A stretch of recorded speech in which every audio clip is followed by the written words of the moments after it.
নমস্কার, আমার গল্প পাঠ আসরে আপনাকে স্বাগত জানাচ্ছি। পড়ে শোনাচ্ছি প্রথম আলো উপন্যাসের প্রথম খণ্ডের ষষ্ঠ পর্ব। রাজপুরী একেবারে নিস্তব্ধ। বড় একটা বটগাছে অসংখ্য পাখির বাসার মতন এই প্রাসাদেও খোপে খোপে অনেক মানুষ।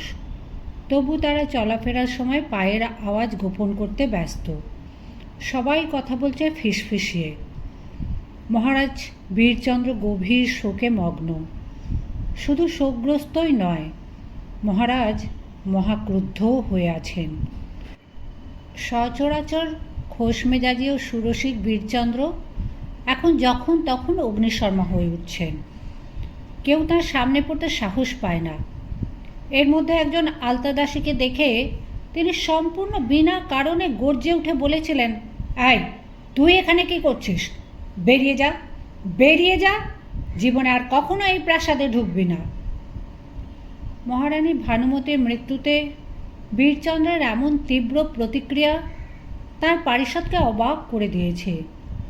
মহারাজকে চোখের জল ফেলতে কেউ কখনো দেখেনি।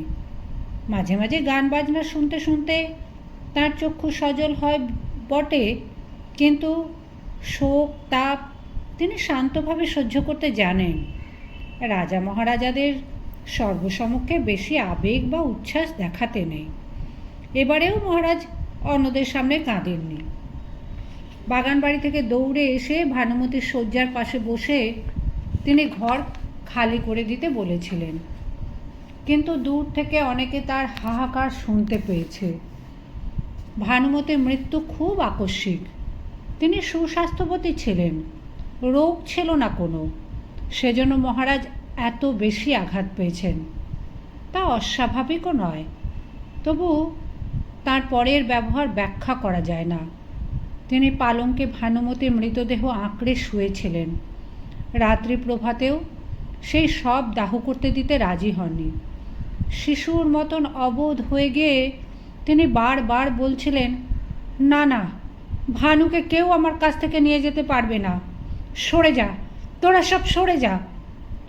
আত্মীয় পরিজন, তার একান্ত সচিব, রাজপুত্রদের অনুরোধেও তিনি কর্ণপাত করেননি। সারা দিনে মহারাজের আলিঙ্গন থেকে সেই মৃতদেহ ছাড়াতে পারেনি কেউ।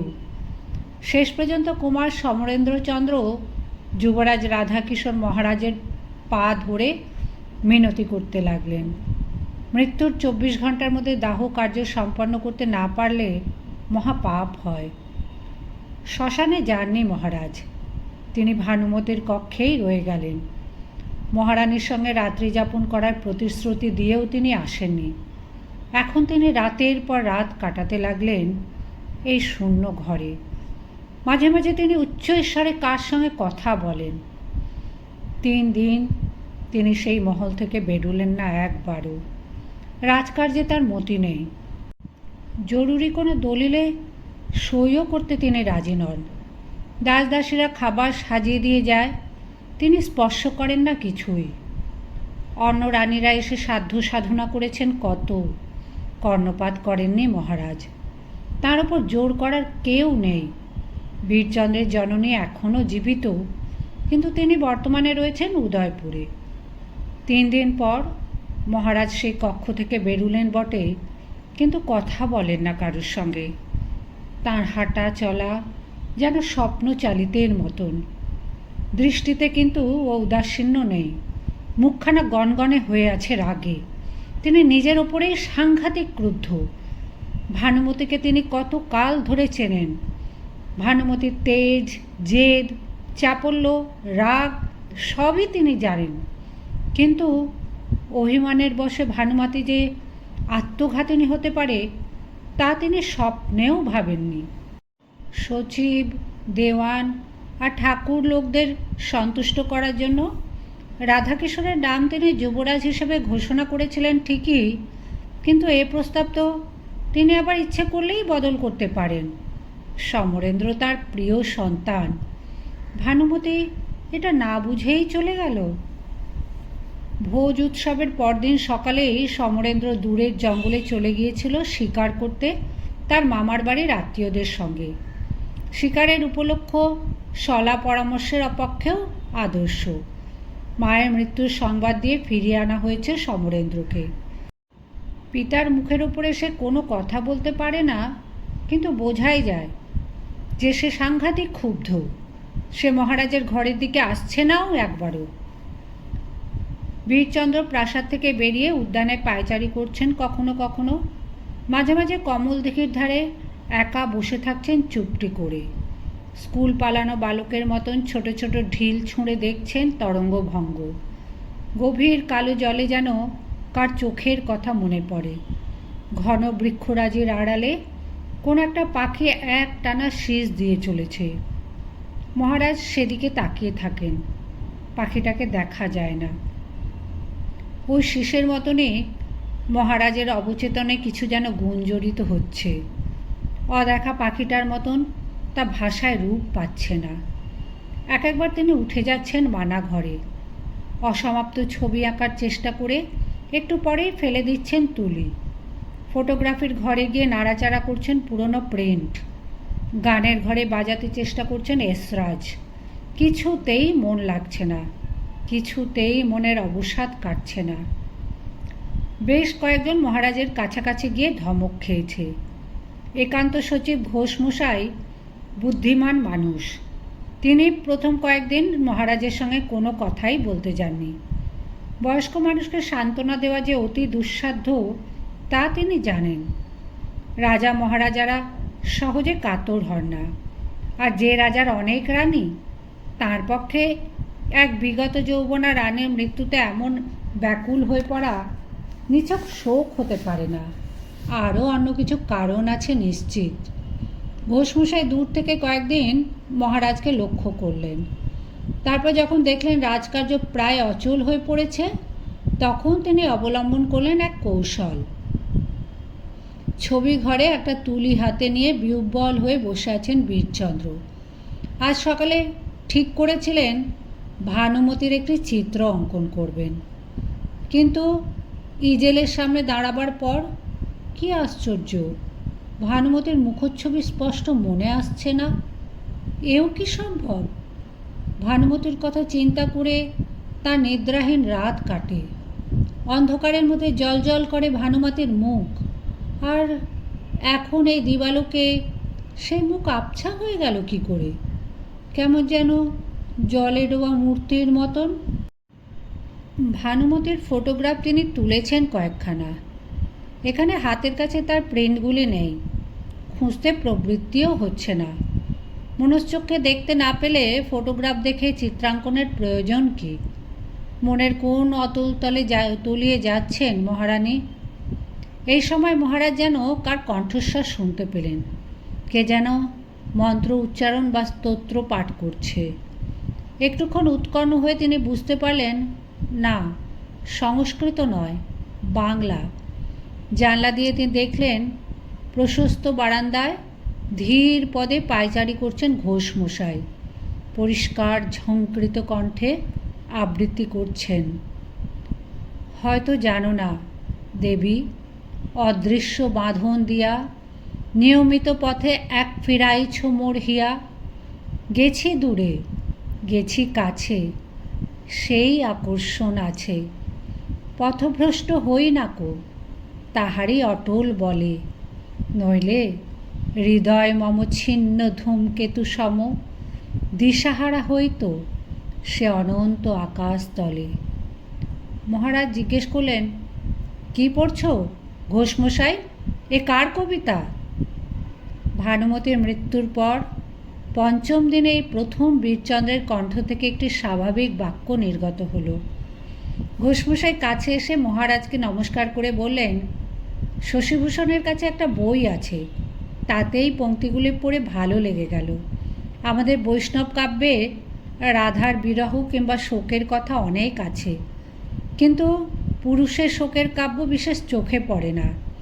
এই কবির বইটিতে অনেক অংশই পুরুষের আক্ষেপ ও বেদনায় ভরা। মহারাজ বললেন, কবিটি কে? হেমবাবু কিংবা নবীনবাবু?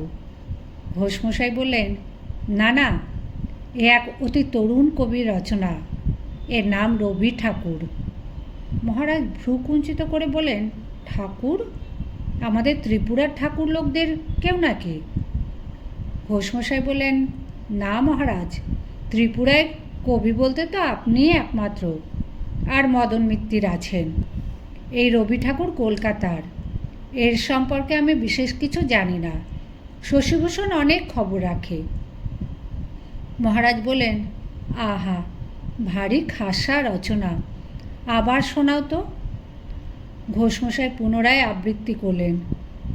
হয়তো জানো না দেবী, অদৃশ্য বাঁধন দিয়া নিয়মিত পথে এক ফিরাইছ মোর হিয়া।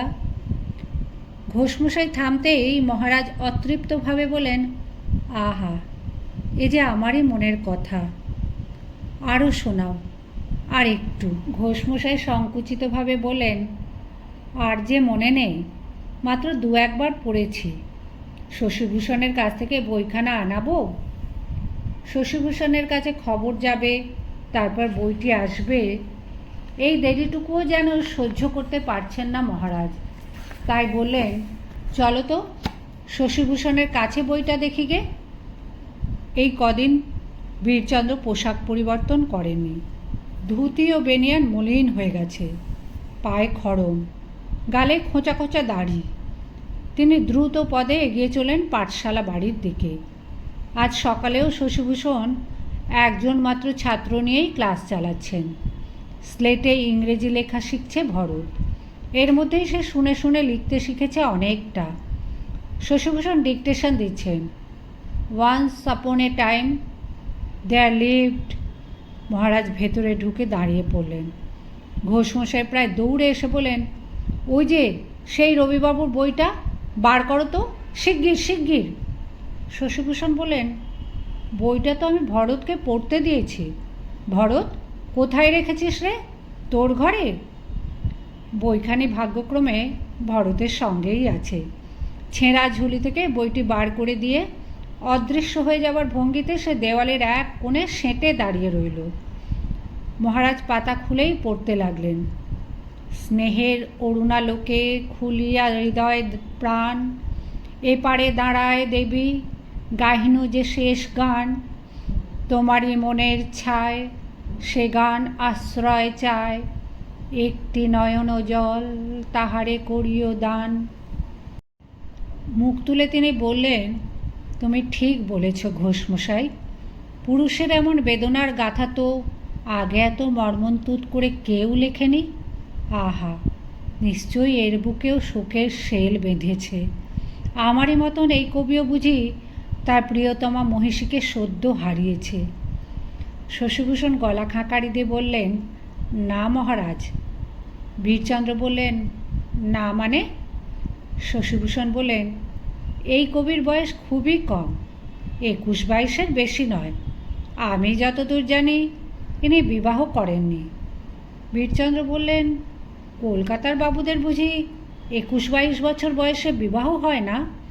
কত বয়স পর্যন্ত তার আইবুড়ো থাকে? শশীভূষণ বললেন, তা নয়, ওই বয়সে অনেকেরই বিবাহ হয় বটে, তবে ইনি তো বড় ঘরের ছেলে, এদের বিবাহ খুব ঘটা করে হয়, সংবাদপত্রে সে খবর ছাপা হয়। বড় ঘর মানে কোন ঘর? জোড়াসাঁকোর ঠাকুর বাড়ি। এই রবিবাবু দেবেন ঠাকুরের কনিষ্ঠ পুত্র। দ্বারকানাথ ঠাকুরের বংশ। দ্বারকাবাবুর সঙ্গে আমাদের পরিবারের একবার যোগাযোগ হয়েছিল বলে শুনেছি। দেবেন্দ্রবাবুর নাম শুনেছি বটে, কখনো সাক্ষাৎ হয়নি। ওই ঠাকুরবাড়ি থেকে ভারতী নামে একটা মাসিক কাগজ বেরোয়। আপনি বোধহয় সে পত্রিকাটি দেখেননি মহারাজ। আমি সেই পত্রিকার গ্রাহক। সে কাগজে প্রত্যেক সংখ্যায় এই ছেলেটির একাধিক লেখা থাকে। নাম ছাপা হয় না অবশ্য, কিন্তু আমি পড়লেই ঠিক চিনতে পারি। কবিতার চেয়েও ইনি গদ্য অধিক ভালো লেখেন। বালক বয়স থেকেই রবি ঠাকুরের নানান রচনা পত্রপত্রিকায় ছাপা হচ্ছে। ছেলেটির বেশ কলমের জোর আছে। এর মধ্যেই একাধিক গ্রন্থ প্রকাশিত হয়ে গেছে, অবশ্য নিজেরাই পয়সা খরচ করে ছাপায়। বইখানির প্রথম পৃষ্ঠা খুলে মহারাজ অস্ফুট স্বরে বলেন, 21-22 বছরের ছেলে।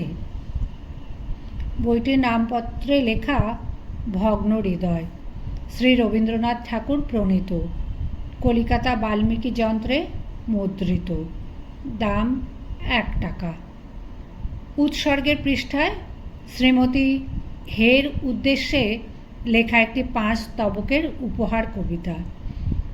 মহারাজ চোখ তুলে জিজ্ঞেস করলেন, শ্রীমতী হে এর মানে কি? ঘোষমশাই বললেন, হেমাঙ্গিনী বা হেমবালাটালা কেউ হবে। মহারাজ আবার জিজ্ঞেস করলেন, তবে যে তোমরা বললে এর বিবাহ হয়নি? ঘোষমশাই বললেন, মা কিংবা দিদি দিদি কেউ হতে পারে। মহারাজ এবার খানিকটা ধমকের সুরে বলেন, মা কিংবা দিদি হলে এমন ষাটে নাম লিখবে কেন?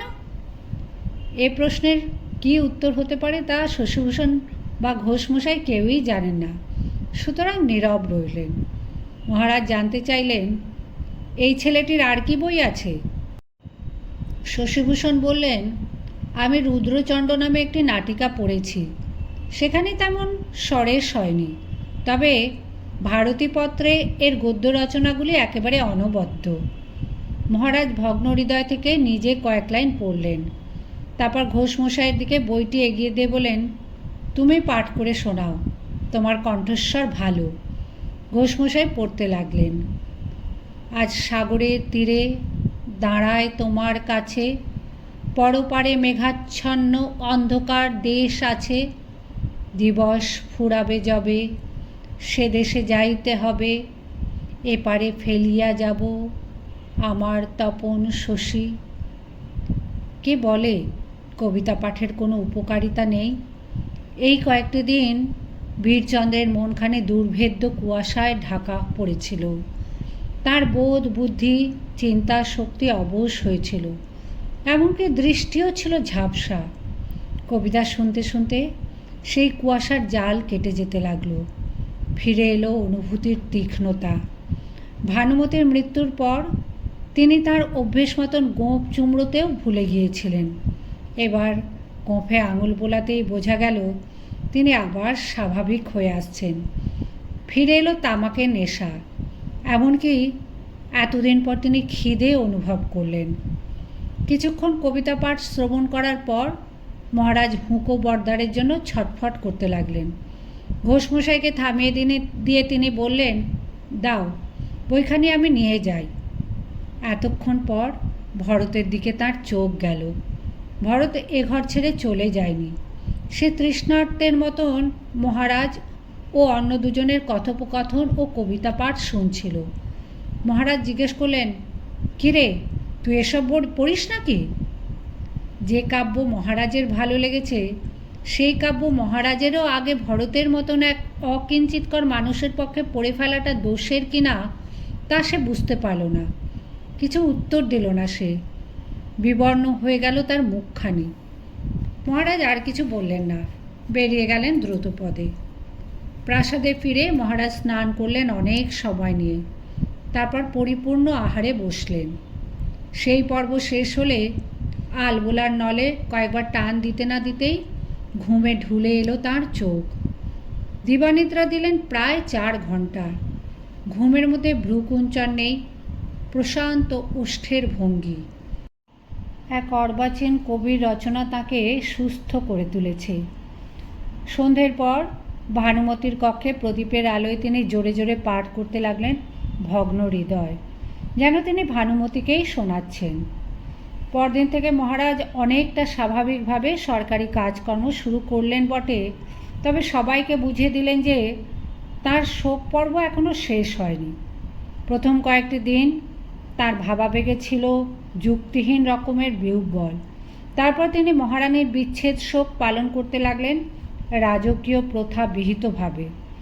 সকালে কিছুক্ষণ তিনি কীর্তন গান শোনেন, তখন তার মুখখানি গম্ভীর থমথমে হয়ে থাকে। চক্ষু বুজে মাথা দোলান শুধু, আগেকার মতন আহা আহা শব্দে তারিফ করেন না, কিংবা নিজে আখর দিয়ে হঠাৎ হঠাৎ গেয়ে ওঠেন না। ঠিক 1 ঘন্টা কীর্তন শ্রবণের পর তিনি জলপান সেরে নেন, তারপর যান দরবারে। দেওয়ান ও মন্ত্রীদের তিনি প্রয়োজন মতো নির্দেশ দেন দুটি একটি বাক্যে। বোঝা যায় নিছক কর্তব্যের খাতিরেই তিনি সিংহাসনে এসে বসেছেন। কারুর আবেদন শুনতে শুনতে মধ্যপথে উঠে চলে যান অকস্মাৎ। বিকেলবেলা গান বাজনার আসর বসে বটে, কিন্তু কালোয়াতি গান কিংবা হালকা রসের গানও নয়, শুধু পদাবলী ও ধর্মসঙ্গীত। পঞ্চানন্দ পাখোয়াজ বাজিয়ে বিরহের পালা ধরে। তার গান শুনলে সকলেরই চোখে জল আসে। এই নেশাখোর ধড়িবাজ লোকটি গান গাইবার সময় একেবারে রূপান্তরিত হয়ে যায়। তখন তার কণ্ঠ দিয়ে যেন অমৃত ঝরে। রাত্রে মহারাজের শয্যা নারী বর্জিত। কোনো রানী কিংবা রক্ষিতার কক্ষেই তিনি এর মধ্যে একদিনও পদার্পণ করেননি। এমনকি স্ত্রীলোকদের সেবাও গ্রহণ করছেন না। ভানুমতির স্মৃতি যে তাঁর হৃদয়ে তীব্রভাবে অঙ্কিত তা তিনি বুঝিয়ে দিচ্ছেন সকলকে। ছবি আঁকা কিংবা ফটোগ্রাফি চর্চাও এখন সম্পূর্ণ বন্ধ। তবে দিনের কোনো সময় কিছুক্ষণের জন্য তিনি কবিতা রচনা করেন। ভগ্ন হৃদয় নামে এক তরুণ কবির কাব্যগ্রন্থ তার নিজের কবিত্ব শক্তিকে উস্কে দিয়েছে। বেশ ঝরঝর করে লিখে যেতে পারছেন পাতার পর পাতা। মহারাজের কবিতা চর্চা অবশ্য কোনো নিভৃত সাধনার ব্যাপার নয়। লেখা মাত্রই তিনি কয়েকজনকে শোনাতে চান।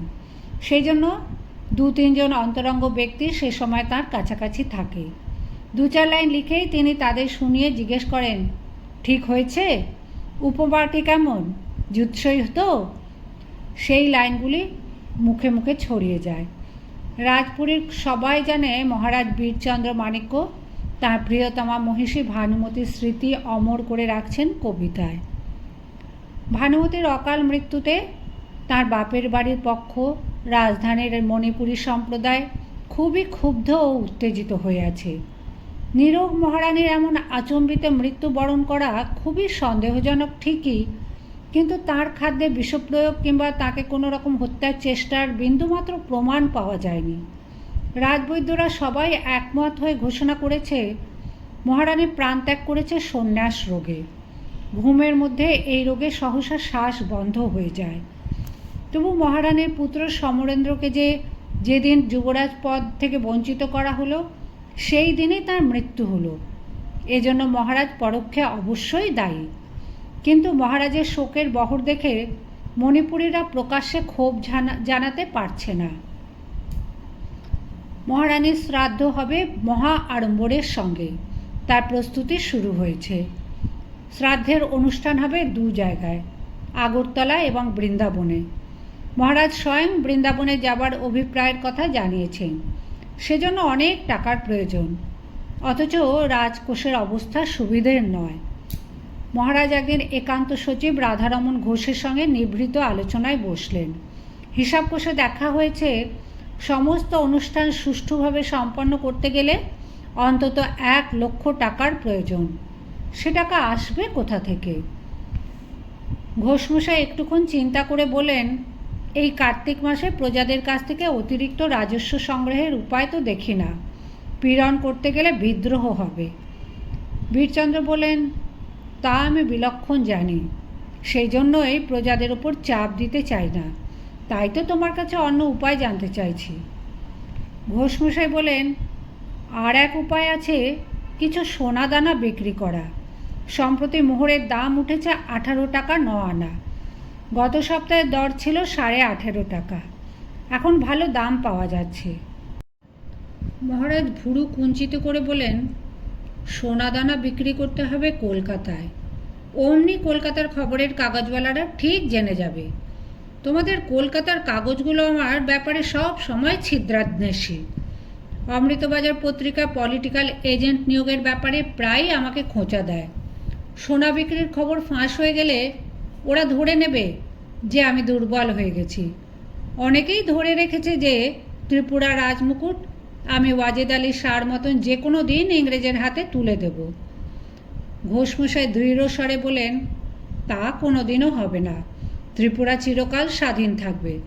তবে ইংরেজ পলিটিক্যাল এজেন্ট এখানকার বিচার ব্যবস্থা রিফর্ম করার জন্য খুব চাপ দিচ্ছে। এর একটা সুরাহা করা দরকার। মহারাজ বলেন, দাঁড়াও, একটু সুস্থির হয়ে নেই, তারপর ওদিকে মন দেব। সোনা বিক্রি এখন হবে না, অন্য পথ বাতলাও। ঘোষমশাই বললেন, কিছুদিন আগে এক ইংরেজ এ রাজ্যের বালিশিরার পাহাড় ইজারা নিতে চেয়েছিল। এককালীন প্রায় ১৬ লক্ষ টাকা দিতেও তাদের আপত্তি ছিল না। কথাবার্তা কিছু দূর এগিয়েছিল, তারপর আপনি আর রাজি হলেন না।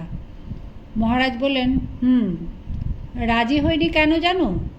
প্রস্তাবটা ভালোই ছিল, কিন্তু লোকটি যে ইংরেজ, এ রাজ্যে আমি বেশি ইংরেজ ঢোকাতে চাই না। ঘোষমশাই বললেন, মহারাজ, ইংরেজদের রোধ করার সাধ্য আমাদের নেই। আসতে চাইলে তারা আসবেই, তবু মন্দের ভালো যে এই লোকটি বেসরকারি ইংরেজ। পাহাড়গুলি এমনিই পড়ে আছে, আমরা কোনো কাজে লাগাতে পারি না। ইংরেজরা সেখানে ধাতু খনিজের সন্ধান করবে, টাকার অঙ্কটাও বেশ ভালো। মহারাজ ২-১ মিনিট চুপ করে রইলেন। এই প্রস্তাবটি তার মনোপুত হয়েছে। সাহেবটিকে একবার না বলে দেওয়া হয়েছে, এখন রাজি হলেও সে আর উৎসাহ দেখাবে কি না তা বাজিয়ে দেখা দরকার। চুক্তিটা সারতে হবে গোপনে, যাতে কেউ না ভাবে দেউলিয়া হয়ে গিয়ে তিনি রাজ্যের কিছু অংশ ইংরেজকে ইজারা দিচ্ছেন। একটা দীর্ঘশ্বাস ফেলে মহারাজ বললেন, ঘোষমশাই, আমাকে এক কথায় ১ লক্ষ টাকা কে ঋণ দিতে পারত জানো? সে নেই। আজ তারই জন্য আমাকে অন্যত্র অর্থ যাচনা করতে হচ্ছে। নিয়তির কি অদ্ভুত গতি!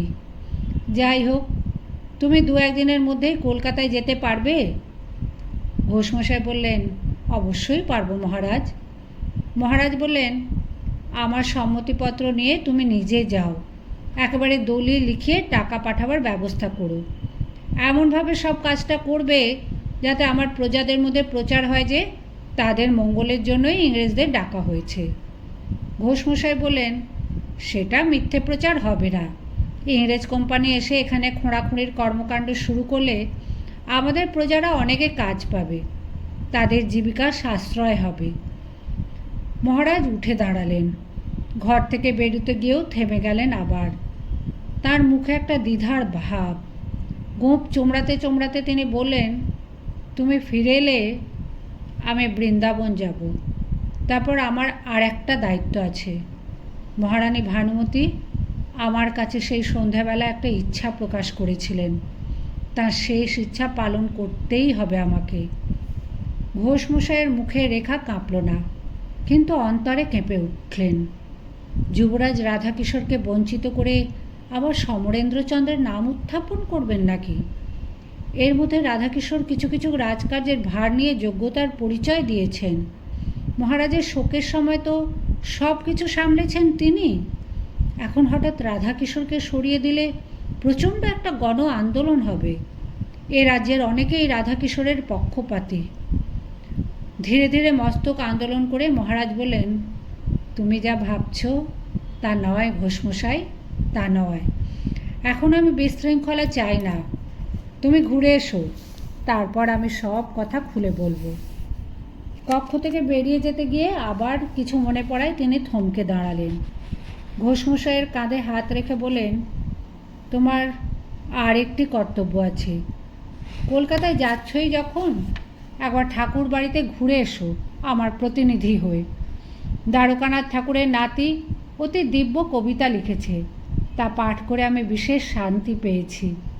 দেশের রাজার উচিত এমন এক প্রতিভাবান কবিকে শিরোপা দেওয়া। ইংরেজ বেটারা তো এই কবিতার মর্ম বুঝবে না, কোনোদিন আমাদের কবিদের সমাদরও করবে না।